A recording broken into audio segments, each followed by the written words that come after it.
ಎಲ್ಲರಿಗೂ ನಮಸ್ಕಾರ.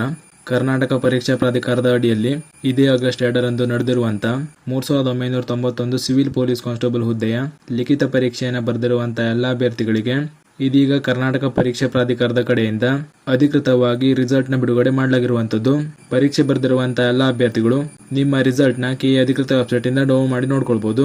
ಮೊದಲಿಗೆ ರಿಸಲ್ಟ್ನ ಯಾವ ರೀತಿ ಚೆಕ್ ಮಾಡ್ಕೊಳ್ಬೇಕು ಅಂತ ನೋಡೋದಾದ್ರೆ ನೀವು ಸ್ಕ್ರೀನ್ ಮೇಲೆ ಕಾಣ್ತಾ ಇರೋ ಹಾಗೆ ಈ ರೀತಿ ಕೆಎ ಅಧಿಕೃತ ವೆಬ್ಸೈಟ್ನ ಓಪನ್ ಮಾಡ್ಕೊಳ್ಳಿ. ಕೆಎ ಅಧಿಕೃತ ವೆಬ್ಸೈಟ್ನ ಓಪನ್ ಮಾಡ್ಕೊಳ್ಳಿಕ್ಕೆ ಡೈರೆಕ್ಟ್ ಲಿಂಕ್ನ ನಾನು ಡಿಸ್ಕ್ರಿಪ್ಷನಲ್ಲಿ ಹಾಕಿರ್ತೀನಿ. ಆ ಲಿಂಕ್ ಮೇಲೆ ಕ್ಲಿಕ್ ಮಾಡಿಕೊಂಡು ನೀವು ಡೈರೆಕ್ಟ್ ಆಗಿ ಈ ಪೇಜ್ನ ಓಪನ್ ಮಾಡ್ಕೊಳ್ಬೋದು. ಓಪನ್ ಆದ್ಮೇಲೆ ಇಲ್ಲಿ ಮೇಲ್ಗಡೆ ನೋಡ್ತಾ ಇರೋ ಹಾಗೆ ಸಿವಿಲ್ ಪೊಲೀಸ್ ಕಾನ್ಸ್ಟೇಬಲ್ ತಾತ್ಕಾಲಿಕ ಅಂಕಗಳ ಫಲಿತಾಂಶ ಅಂತ ನೀಡಿದ್ದಾರೆ. ಈ ಲಿಂಕ್ ಮೇಲೆ ಕ್ಲಿಕ್ ಮಾಡ್ಕೊಳ್ಳಿ. ಕ್ಲಿಕ್ ಮಾಡಿದ್ಮೇಲೆ ಈ ತರ ಇನ್ನೊಂದು ಪೇಜ್ ಓಪನ್ ಆಗಿ ಬರುತ್ತೆ. ಇಲ್ಲಿ ಮೊದಲಿಗೆ ನಿಮ್ಮ ಅಪ್ಲಿಕೇಶನ್ ನಂಬರ್ನ ಎಂಟರ್ ಮಾಡ್ಕೊಳ್ಳಿ. ನಂತರ ಡೇಟ್ ಆಫ್ ಬರ್ತ್ ನ ಎಂಟರ್ ಮಾಡ್ಕೊಂಡು ಸಬ್ಮಿಟ್ ಮೇಲೆ ಕ್ಲಿಕ್ ಮಾಡಿ. ಸಬ್ಮಿಟ್ ಮೇಲೆ ಕ್ಲಿಕ್ ಮಾಡಿದ್ಮೇಲೆ ಈ ತರ ನಿಮ್ಮ ರಿಸಲ್ಟ್ ಶೋ ಆಗುತ್ತೆ. ಇಲ್ಲಿ ನೀವು ಈ ಒಂದು ಸಿವಿಲ್ ಪೊಲೀಸ್ ಕಾನ್ಸ್ಟೇಬಲ್ ನೇಮಕಾತಿಯ ಲಿಖಿತ ಪರೀಕ್ಷೆಯಲ್ಲಿ ಪಡೆದಿರುವಂತಹ ಅಂಕಗಳು ಕಾಣ್ಲಿಕ್ಕೆ ಸಿಗುತ್ತೆ. ಇಲ್ಲಿ ಎಡಗಡೆ ನೋಡ್ತಾ ಇರೋ ಹಾಗೆ ಶೋ ಡೀಟೇಲ್ಸ್ ಮೇಲೆ ಕ್ಲಿಕ್ ಮಾಡಿದ್ರೆ ಈ ರೀತಿ ನಿಮ್ಮ ವರ್ಷನ್ ಕೋಡ್ ನಲ್ಲಿ ನೀವು ಯಾವ ಪ್ರಶ್ನೆಯ ಉತ್ತರದಲ್ಲಿ ನೆಗೆಟಿವ್ ಮಾರ್ಕಿಂಗ್ ಮಾಡಿದ್ದೀರಾ ಮತ್ತು ಯಾವ ಪ್ರಶ್ನೆಯ ಉತ್ತರವನ್ನ ಸರಿಯಾಗಿ ಕೊಟ್ಟಿದ್ದೀರಾ ಅನ್ನೋದ್ರ ಬಗ್ಗೆ ಮಾಹಿತಿ ಸಿಗುತ್ತೆ. ಅದೇ ರೀತಿ ಯಾವೆಲ್ಲ ಪ್ರಶ್ನೆಗಳಿಗೆ ಗ್ರೇಸ್ ಮಾರ್ಕ್ಸ್ ಸಿಕ್ಕಿದೆ ಅನ್ನೋದ್ರ ಬಗ್ಗೆ ಕೂಡ ಮಾಹಿತಿ ಸಿಗುತ್ತೆ. ಇದನ್ನ ಕೂಡ ನೀವು ಸರಿಯಾಗಿ ನೋಡ್ಕೊಳ್ಬಹುದು. ಇದು ನಿಮ್ಮ ಸಿವಿಲ್ ಪೊಲೀಸ್ ಕಾನ್ಸ್ಟೇಬಲ್ ನೇಮಕಾತಿಯ ಲಿಖಿತ ಪರೀಕ್ಷೆ ರಿಸಲ್ಟ್ ನೋಡುವಂತ ಮೆಥಡ್ ಆಗಿರುವಂತದ್ದು.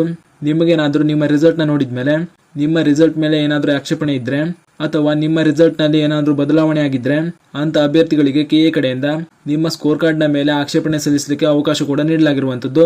ಆಕ್ಷೇಪಣೆ ಬಗ್ಗೆ ಮಾಹಿತಿಯನ್ನು ನೋಡೋದಾದ್ರೆ ಈ ರೀತಿ ಸ್ಕೋರ್ ಕಾರ್ಡ್ ನಲ್ಲಿ ಬದಲಾವಣೆ ಆಗಿರುವಂತಹ ಅಭ್ಯರ್ಥಿಗಳು ಕೆಎ ಅಧಿಕೃತ ವೆಬ್ಸೈಟ್ ನಲ್ಲಿ ನೀಡಿರುವಂತಹ ಲಿಂಕ್ ಮೂಲಕ ನಿಮ್ಮ ಆಕ್ಷೇಪಣೆಗಳನ್ನ ಪೂರಕ ದಾಖಲೆಗಳೊಂದಿಗೆ ನಿಮ್ಮ ಆಕ್ಷೇಪಣೆಯನ್ನ ಸಲ್ಲಿಸಬೇಕಾಗಿರುತ್ತದೆ. ಆಕ್ಷೇಪಣೆಗಳನ್ನ ದಿನಾಂಕ 17/8/2026 ಮಧ್ಯಾಹ್ನ 12:30 ಒಳಗಾಗಿ ನೀವು ಸಲ್ಲಿಸಬೇಕಾಗಿರುವಂತದ್ದು. ನೀವು ಸ್ಕ್ರೀನ್ ಮೇಲೆ ಕಾಣ್ತಾ ಇರೋ ಹಾಗೆ ಆಕ್ಷೇಪಣೆ ಸಲ್ಲಿಸುವಂತಹ ಅಭ್ಯರ್ಥಿಗಳು ಇಲ್ಲಿ ಮೇಲ್ಗಡೆ ನೀಡಿರುವಂತಹ ಲಿಂಕ್ ಮೂಲಕ ನಿಮ್ಮ ಆಕ್ಷೇಪಣೆಗಳನ್ನು ಸಲ್ಲಿಕೆ ಮಾಡ್ಕೊಳ್ಬಹುದಾಗಿರುತ್ತದೆ. ಹೀಗೆ ನೀವು ಈಸಿಯಾಗಿ ನಿಮ್ಮ ಮೊಬೈಲ್ ಮೂಲಕವೇ ನಿಮ್ಮ ರಿಸಲ್ಟ್ ನ ಈ ರೀತಿ ನೋಡ್ಕೊಳ್ಬಹುದು. ಹಾಗೂ ಇದೇ ರೀತಿ ಮುಂಬರುವಂತಹ ಮಾಹಿತಿಗಳಿಗಾಗಿ ಚಾನಲ್ನ ಸಬ್ಸ್ಕ್ರೈಬ್ ಮಾಡಿ ಅಂತ ಹೇಳ್ತಾ ಈ ವಿಡಿಯೋನ ಇಲ್ಲಿಗೆ ಮುಗಿಸ್ತಾ ಇದ್ದೀನಿ. ಧನ್ಯವಾದಗಳು.